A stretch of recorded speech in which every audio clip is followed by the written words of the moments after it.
Bom dia, alunos do sexto ano. Vamos iniciar hoje nossa aula de Geografia, do nosso livro, capítulo 11, onde vamos falar hoje das relações econômicas do nosso cotidiano. O mundo em si, ela é um país que apresenta muitos contrastes sociais, tendo países com a economia um tanto quanto desenvolvida, bem desenvolvida na realidade, e países com a economia um tanto quanto retardada. E, de certa forma, acaba fazendo com que alguns países acabem explorando outros, e essas relações sociais ela vem ocasionando e surgindo desde os povos antigos, principalmente a partir do processo de colonização. É importante frisar que o Brasil ele foi um país de colonização por exploração, já mostrando aí uma situação no qual essa colonização por exploração já promoveu, de certa forma, uma situação na qual o país com uma situação na qual acabou promovendo o não desenvolvimento e o atraso, com a sua economia.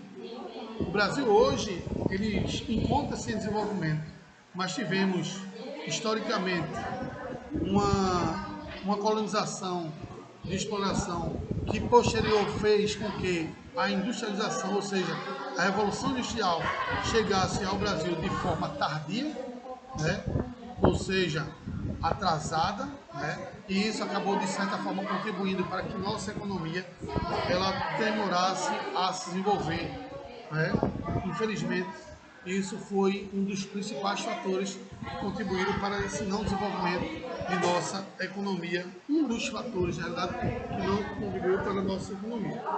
Um outro processo também que ocorre essa diferença econômica entre os países mundiais é relacionado à população também, Nós temos países com superpopulações, como a China, por exemplo, como a Índia, que são países que, de certa forma, acabam tendo dificuldade para administrar suas economias.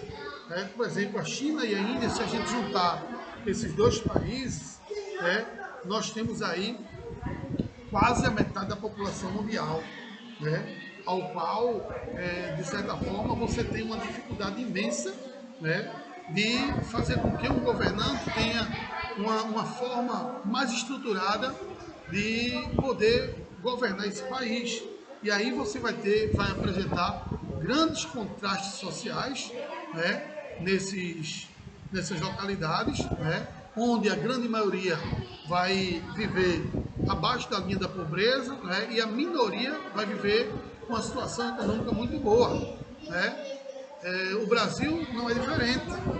A população brasileira é de um pouco mais de 200 milhões de habitantes, uma área territorial gigantesca, e isso acaba, de certa forma, promovendo uma dificuldade muito grande relacionada ao processo de administração. Além do mais, temos aí a grande parcela de corruptos no Brasil, que impede esse processo de crescimento econômico, o que não ocorre, por exemplo, em países de primeiro mundo, como a Noruega, como a Islândia, que são países pequenos, onde tem uma economia planificada, onde tem um IDH também extremamente estruturado.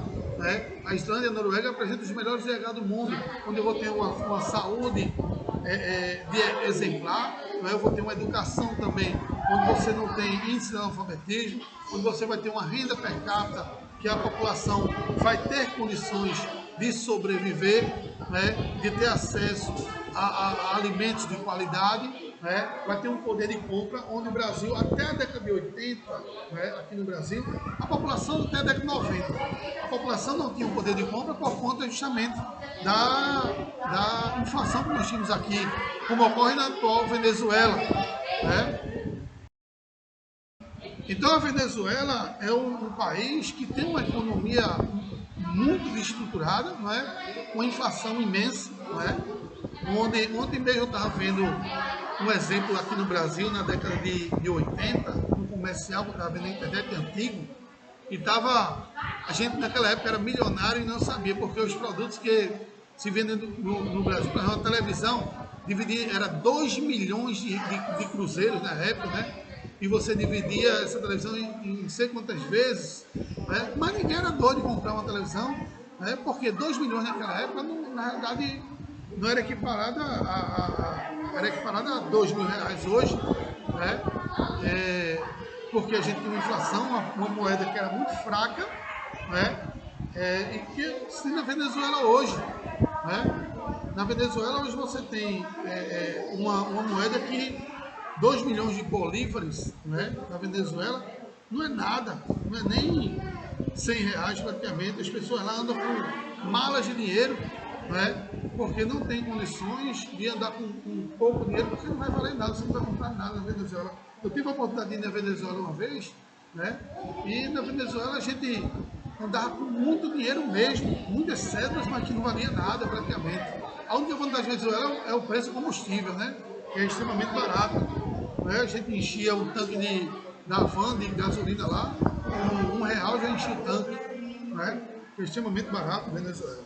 E aí, infelizmente, esse processo de crescimento relacionado ao processo de desenvolvimento do capitalismo no mundo, né, acabou fazendo com que as cidades se tornassem artificiais, né, as áreas naturais acabassem desaparecendo, né, acarretando aí problemas de ordem ambiental, com o surgimento de ilhas de calor, principalmente nas grandes metrópoles, por conta da falta do verde, né, a retirada da cobertura vegetal nativa de regiões acaba, de uma certa forma, proporcionando um impacto ambiental muito grande, onde a sociedade vem sofrendo com essa questão, né? E aí, consequentemente, você tem pessoas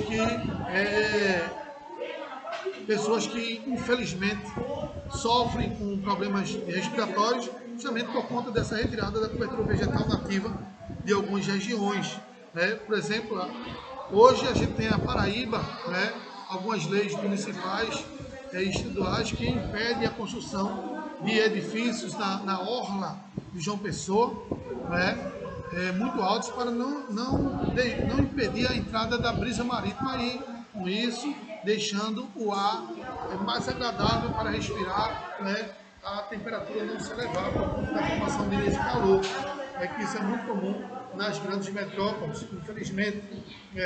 Recife já é uma cidade que já está praticamente insuportável de sobreviver por conta justamente desse crescimento vertical dessas cidades. E aí, consequentemente, nós temos esses fortes impactos ambientais que são ocasionados, né, por essa verticalização das cidades, dessa artificialização, né, e aí, consequentemente, essa ocupação humana acaba trazendo, de certa forma, um forte impacto ambiental. Então, voltando aqui, eu tive que mudar de sala, né, mas aí vamos dar continuação à nossa aula, né, com relação às relações sociais do espaço geográfico, né, onde, como já estudamos, o espaço geográfico é resultado das alterações realizadas por anos, né? Os seres humanos, ao longo do tempo, sua formação se dá a partir da integração e modificação do nosso próprio habitat como espaço natural. Nesse espírito, analisamos como este espaço se relaciona com o importante da sociedade atual da economia. O estudo geográfico da economia abrange a análise da produção e extração, transformando a distribuição do consumo de determinados bens e serviços. Todo o processo produtivo de uma economia passa por diversas etapas até chegar ao produto final. Assim, destaca-se a necessidade de compreender da melhor forma possível cada passo do sistema capitalista que se tem direito como seu principal núcleo de importância.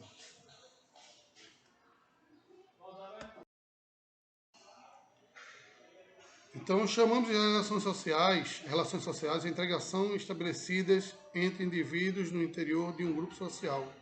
São relações marcadas por integrações realizadas por meio da ação de pessoas e empresas e instituições. As relações sociais ocorrem em ambientes cada vez mais humanizados, ou seja, criados em modelos segundo as necessidades do ser humano. Nesse processo de transformação do espaço natural em espaço geográfico, o indivíduo cria o seu próprio ambiente baseado em técnicas que obedecem e servem à sociedade. As relações sociais dão vida ao ambiente artificializando. Por isso, sua presença humana no espaço não pode ser classificado geográfico. Vou falar agora um pouquinho dos elementos fixos e fluxos, né? O ser humano cria objetos e técnicas que podem ter uma praça pública com um shopping center, um aeroporto, uma avenida e etc. Todos os objetos são criados com objetivos próprios de relacionar o espaço geográfico. Segundo o professor Milton Santos, um importante geógrafo brasileiro, o espaço geográfico é constituído de objetos fixos e fluxos. Objetos fixos referem-se a estruturas fiscais ou a estruturas físicas como casas, avenidas, prédios, edifícios governamentais, tribunais, etc. Então, decore isso aí. Os objetos fixos são aqueles objetos que estão ligados à estrutura física da cidade. Não é? Este conjunto de avenidas, prédios, edifícios governamentais, tribunais, esse conjunto faz que haja os fluxos de pessoas que vivem ou visitam o espaço, informações que nele circulam, dinheiro de todos ou outros elementos que fazem objetos de fluxo compreenderem sua função. Cada vez mais os fluxos são volumosos e rápidos à medida que a tecnologia avança e permite a maior fluidez. Podemos criar, como exemplo desse fenômeno, as telecomunicações. Hoje, as notícias podem ser divididas praticamente no tempo real, pois que estão de segundo em minuto informando de determinado acontecimento circula pela rede mundial de computadores, internet e tornam-se disponível para as pessoas do mundo inteiro. Né? Então, por isso, nós temos aí esses fluxos, né, que acaba, de certa forma, movimentando a economia mundial. Né? Trabalho e emprego.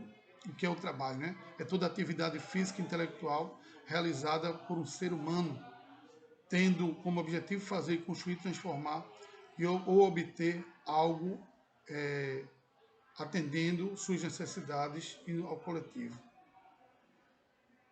Costumamos dizer que alguém está empregado quando assume um cargo ou uma função dentro de uma empresa na qual exerce um trabalho em troca de um salário. Há também o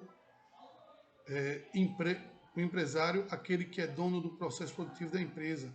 Este, muitas vezes, por deter maior capital, possui toda a estrutura produtiva, uma farmácia, loja, indústria, usina, etc. Terá os maiores ganhos como atividade. Também é possível identificar pessoas que trabalham de conta própria, sem necessidade de um chefe para comandá-las. São os próprios autônomos. Relações trabalhistas. As relações trabalhistas ocorrem entre o empregador e o empregado. Existem leis que protegem direitos dos trabalhadores com o objetivo de garantir uma relação digna de boas condições de trabalho. No Brasil, a CLT, Consolidação das Leis Trabalhistas, é documento que foi formulado para assegurar seus direitos sancionados pelo presidente Getúlio Vargas no dia 1º de maio de 1943. Então, a CLT, Consolidação das Leis Trabalhistas, ele dá plenos direitos aos empregados, né, a exercerem sua função e, consequentemente, no futuro ter um retorno de melhoria da sua vida, como, por exemplo, aposentadoria, seguro médico, seguro-desemprego, tudo isso está relacionado na CLT, porque o indivíduo ele vai ter a sua carteira de trabalho assinada, o que dá plenos direitos como trabalhador no Brasil. Mudança da história na economia, a origem da circulação do dinheiro. O período da história que o ser humano deixou de ser nômade, ou seja, começou a prática da agricultura pecuária passou a habitar um lugar fixo, sua produção era voltada para o seu abastecimento, garantindo assim a sua manutenção. O excedente, ou seja, a sobra que era produzido, começou a ser utilizado para trocar por outros bens como sal, carne e couro. Né? Esse processo era conhecido como o escambo, a troca de produtos no período feudal. Né? O feudalismo tinha como principal fator a troca, né? O escambo. Né? Esse processo deu na origem da primeira manifestação de comércio, o escambo, a troca direta de mercadoria. O escambo e a mercadoria eram avaliadas de acordo com a quantidade do seu tempo ou força de trabalho utilizada para a produção ou pela necessidade do comprador. O escambo era realizado por produtores extraídos da terra e tais produtos possuíam determinados valores. Dessa forma, o ser humano estava com uma atividade garantindo o primeiro tipo de riqueza, a primitiva, aquela que extraía da terra e por meio de uma atividade ligada a ela, que era a troca. Então eu tinha aí a atividade primitiva da economia nacional e mundial. Com o passar do tempo, algumas mercadorias passaram a ser mais aceitas e se tornaram moedas de mercadoria, sendo utilizadas como padrão para a troca e avaliação do valor do produto. O sal e o gado são dois exemplos de moedas de mercadoria. Ambos possuem uma alta valorização. O primeiro possuía, né? Uma alta valorização. O primeiro, por ser raro no interior dos continentes, e era utilizado para a comercialização dos alimentos. Daí deu início a palavra salário, né? Salário vem de sal, porque se pagava aos comerciantes na época, aos trabalhadores com sal, justamente porque eles tinham um valor muito grande desse produto e, consequentemente, eles movimentavam a economia com sal, pagavam aos seus trabalhadores com sal. E aí, consequentemente, deu-se o nome de salário, que tem como base o sal. Lentamente, essas moedas, mercadorias, foram sendo substituídas por metais como ouro, prata, já que podiam ser divididos e permitiam o acúmulo de riquezas. De acordo com o peso, era atribuído o valor da moeda. Por exemplo, 100 gramas de ouro em moeda eram trocadas por mercadorias desse valor. Os ourives, que são pessoas que trabalham com o ouro, chamado de ourives, negociantes de ouro, prata, possuíam cofre de segurança para proteger suas riquezas, fato que fez com que eles recebessem as moedas de outras pessoas e emitirem recibos. Então, os recibos começaram a ser usados como pagamento, já que eram mais seguros do que circular com muitas moedas de ouro e prata. Tiveram origem, assim, as primeiras cédulas de papéis e moedas. O uso das moedas deu origem aos bancos, pois as pessoas passaram a ter necessidade de guardar suas riquezas em um lugar seguro. O dinheiro é a representação de uma riqueza real produzida pela sociedade. Apenas o Banco Central do país pode emitir moedas. O governo não pode imprimir moedas livremente, pois o dinheiro é uma mercadoria também. E se estiver em abundância no mercado, tende a se desvalorizar. Então, consequentemente, não se pode ter uma quantidade de moeda muito abundante no mercado para não desvalorizar a moeda. Então, tem que ser equilibrada de acordo com a economia de mercado. Vamos responder aqui algumas questões da página 271, que diz o seguinte: você estudou neste capítulo conceitos do professor geógrafo Milton Santos no que se trata dos fixos e fluxos de uma determinada área e região. Dessa forma, analise atentamente a imagem ao lado, a imagem aí que nós temos aí, eu acho que isso aqui é em Nova York, da Times Square, uma das avenidas mais movimentadas e dinâmicas do mundo. E liste linhas disponíveis e alguns elementos de fluxo de fixos utilizados por você. Aí você pode botar aí, fixos, prédios, lojas, pôsteres de iluminação, entre outros. Fluxos, pessoas, informações, notícias, entre outros. São fluxos, né? São coisas que estão, consequentemente, em movimentação. Na segunda questão diz aí, leia o texto, observe o mapa, né, e responda as questões. O trabalho do Brasil é proibido para menores de 14 anos e dessa idade até 15 anos. Só é permitido em condições de aprendiz. entre 16 e 17 anos. O trabalhador é liberado desde não comprometa a atividade escolar e que não ocorra condições inadequadas como jornada noturna. Então, a partir de quantos anos uma pessoa pode trabalhar legalmente no Brasil? Você bota aí, ó, aos 14 anos, em condições de menor aprendiz. Né? Aos 14 anos, a pessoa pode trabalhar no Brasil em condição de menor aprendiz. Né? Que ele esteja sendo acobertada por tudo, né? Pela CLT também. Né? Tudo isso aí vai fazer com que o indivíduo ele tenha o seu trabalho, né? Como menor aprendiz legalizado. Né? Na questão B, segundo o mapa, a lei sobre a idade mínima para trabalhar é totalmente cumprida no Brasil? Explique. Não, não é cumprida no Brasil. Por que não é cumprida no Brasil? O mapa revela em todo o país as crianças e jovens a partir de 5 anos de idade, trabalham de alguma forma, principalmente no interior, nas casas de farinha. Né? Muitas crianças acabam trabalhando de forma escrava, né, para conseguir somente um prato de comida diária, né, e aí, consequentemente, acaba sendo trabalhando explorado por alguns empresários. E a letra C, é uma questão pessoal que você vai responder aí no seu caderno, né, sem problema. Aí pronto. Viu? Vamos falar agora um pouco sobre macroeconomia e microeconomia e a economia, o que a economia estuda, né? Conceitos fundamentais da economia. O que é que a economia estuda? A economia vem de duas palavras gregas, casa e mia, quer dizer cuidar, ou seja, cuidar da casa. Né? A partir de um bom planejamento econômico, você vai ter sua casa bem estruturada. É claro que nas condições econômicas que nós vivemos hoje no Brasil, né, e alguns países por aí afora, você não tem como se estruturar de forma coesa para que você tenha um bem-estar social na sua casa. Porque o brasileiro, de certa forma, ele acaba tendo que fazer alguma ginástica com sua economia doméstica, né, para que nas sociedades eles consigam viver melhor.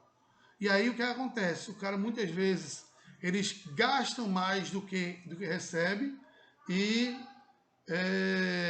de certa forma acaba atrapalhando uma estrutura social dentro do seu lar. A economia se preocupa com as formas de comportamento resultantes das relações entre homem e natureza. Por exemplo, o acesso a reservas de petróleo para abastecer as grandes potências econômicas mundiais, atendendo o seu alto consumo de combustíveis. Aumento da produtividade agrícola, feijão brasileiro para atender a demanda crescente desse gênero alimentício do país e outras partes do planeta. Venda de ferro extraído no subsolo brasileiro para a China, Estados Unidos, países acelerados de crescimento econômico que as demandas de matéria-prima. A economia está diferente ligada aos governos das nações, pois é ele que estabelece as regras para seu funcionamento. As leis de regulação de produção, distribuição de consumo e bens dentro dos países com condições estrangeiras. Dessa forma, os efeitos dessas regras medidas governamentais são vivenciadas por todos nós diariamente. Não é? Além dos governos, existem os organismos internacionais como o Banco Mundial, Fundo Monetário Internacional, que é o FMI. O FMI foi criado para monitorar e proteger o sistema financeiro internacional contra crises econômicas, e o Banco Mundial financiar programas sociais e programas de infraestrutura de diversos países e países membros têm como poderes de divisões políticas. Falar um pouco agora sobre a macro e a microeconomia. Né? O estudo da economia pode ser dividido em duas áreas. A macroeconomia, que tem como princípio relacionar os agentes econômicos indicados, que refletem a economia mundial, ou regional, como taxa de juros e câmbio, balanço comercial e inflação, entre outros indicadores econômicos. Já a microeconomia volta para os estudos o estado das unidades individuais ou agentes produtivos, as empresas ou donos dos recursos de produção. A microeconomia está preocupada com as relações entre os consumidores e os agentes de produção, para quem produzir e em que volume, o que o preço vende, etc. Nesse estudo, observa-se o seguinte processo. De um lado, pessoas que fornecem trabalho, mão de obra e necessidade de bens de consumo, produtos para atender suas necessidades. Do outro, as empresas que necessitam trabalhadores e fornecem produtos e serviços. Né? Então, existe a diferença entre essa macro e essa microeconomia que ocorre nesses países. Vamos falar agora sobre os setores de economia, que são três. O setor primário, o secundário e o terciário. O setor primário está ligado ao extrativismo animal, vegetal e mineral. Ou seja, esse setor está ligado a tudo que vem diretamente da natureza, né, que, consequentemente, acaba sendo atrelado a primeira fase do capitalismo, que é o capitalismo comercial, não é? Onde as relações comerciais eram feitas através de troca de produtos, do qual esse produto era retirado diretamente da natureza, movimentando a economia. Está ligado à produção de bens por exploração dos recursos da natureza. Como exemplo, atividades econômicas com base setor, podemos criar agricultura, mineração, sem o uso de equipamentos de alta tecnologia, e pesca, pecuária, e extrativismo vegetal e a caça. Tudo isso aí está ligado ao setor primário da economia. Já o setor secundário, né, que nós temos aí a indústria e a construção civil, ele foi um dos principais fatores que acabou promovendo, de certa forma, o desenvolvimento econômico do país, porque todo país do mundo ele tem como principal base de sua economia a indústria, que nada mais é do que o setor secundário. Se você tem uma indústria bem desenvolvida no seu país, automaticamente você vai ter uma economia também desenvolvida. Para você ter ideia, a grande parte dos países desenvolvidos no mundo, eles não colocam suas indústrias instaladas em seus países. Geralmente eles colocam em países mais pobres. Por quê? Porque os países mais pobres têm mão de obra abundante e também apresenta uma matéria-prima abundante, o qual vai oferecer, consequentemente, empregabilidade à sociedade, o que vai oferecer também... Não, está tranquilo. Então, a sociedade ela vai, de uma certa forma, arranjar o seu emprego perante a uma indústria que vai ser instalada, né? Vai melhorar a sua condição financeira, né? E aí, consequentemente, vai movimentar o PIB do seu país. As pessoas têm maneira de reclamar, não, porque as multinacionais vêm para o Brasil e não pagam impostos, né? São isentos de pagamento de imposto. É imbecilidade falar isso. Eu liberava toda e qualquer indústria multinacional para sair lá no Brasil. Por quê? Ela não vai pagar imposto diretamente, mas ela vai estar empregando pessoas, ao qual essas pessoas vão arrecadar dinheiro dessas indústrias e vai fazer com que haja movimentação da economia. E, de certa forma, ao pagar o salário aos seus empregados, ele vai estar pagando imposto também. E o trabalhador também, por sua vez, quando vai estar movimentando a economia, também vai pagar imposto. Então, o pagamento vai ser indireto. É imbecilidade querer impedir a penetração de indústrias multinacionais no país, no Brasil, já que a indústria multinacional é muito favorável ao crescimento do PIB do nosso país, né? Produto Interno Bruto. Então isso é imprescindível que você tenha. Agora, o que o governo também deveria fazer é também retirar os impostos que são cobrados das indústrias nacionais, já que elas também oferecem, o que é errado é isso. É cobrar imposto de indústrias nacionais e não cobrar das multinacionais. Deveria continuar não cobrando das multinacionais e não cobrar das indústrias nacionais. E aí todo mundo trabalharia em pé de igualdade, né? A indústria e a construção civil estão ligadas diretamente ao setor secundário da economia, ok? E o setor terciário está ligado aos serviços, comércio e turismo, né? E que é de fundamental importância, principalmente o comércio internacional, porque através do comércio internacional você acaba, de certa forma, movimentando a economia, atraindo capital estrangeiro para dentro do país. E esse capital estrangeiro, ele de certa forma, é que faz com que a balança comercial ele fique favorável e o país fique no superávit e, consequentemente, trazendo o lucro para o Brasil, que é o principal característica do capitalismo. que é o lucro. Se você tem um lucro, automaticamente você está bem economicamente. E é o que essa movimentação comercial proporciona para um país, a movimentação estrangeira. Se você vende mais e compra menos, você atrai capital estrangeiro ficando no superávit. Então, gente, vou ficando por aqui. Que vocês tenham uma excelente semana. Que Deus abençoe a todos e até a próxima.